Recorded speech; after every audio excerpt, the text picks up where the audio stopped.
বহুল আলোচিত ভারতীয় ১৮তম লোকসভা নির্বাচনের ফলাফল প্রকাশিত হয়েছে। এরই মধ্যে লোকসভার ৫৪৩টি আসনের সবগুলো ফলাফল ঘোষণা করা হয়েছে। আর এতে এগিয়ে আছেন ক্ষমতাসীন বিজেপি এর জোট জাতীয় গণতান্ত্রিক জোট এনডিএ। এবারের নির্বাচনে বেশ চমক দেখিয়েছেন গত দুইবার লোকসভা নির্বাচনে বাজে ফলাফল করা কংগ্রেসও।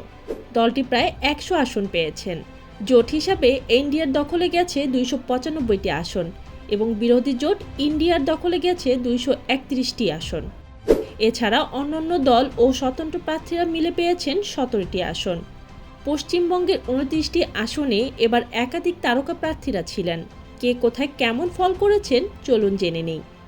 ঘাটাল কেন্দ্র থেকে জয়ী হয়ে ফের নির্বাচিত হয়েছেন দীপক অধিকারী ওরফে দেব। মিডিয়াপাড়া সহকর্মী হিরণ চট্টোপাধ্যায়কে বিপুল ভোটে হারিয়ে বিজয়ী হয়েছেন তিনি। প্রথমবার রাজনীতির ময়দানে পা রেখে সফল হয়েছেন দিদি নাম্বার 1 খ্যাত রচনা ব্যানার্জি।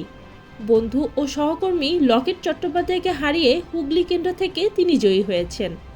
যাদবপুর লোকসভা কেন্দ্রের পর শেষ হাসি হেসেছেন সায়নী ঘোষ। এ আসনে হাড্ডাহাড্ডি লড়াইয়ের পর পরাজিত হয়েছেন সৃজন ভট্টাচার্য ও অনির্বাণ গঙ্গোপাধ্যায়। মেদিনীপুর লোকসভা আসনে জয়ী হয়েছেন জুন মালিয়া।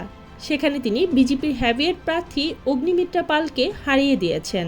বীরভূমে বিপুল ভোটের ব্যবধানে জিতে লোকসভার টিকিট পেয়েছেন শতাব্দী রায়। প্রায় ২ লক্ষ ভোটের ব্যবধানে জিতেছেন এই অভিনেত্রী।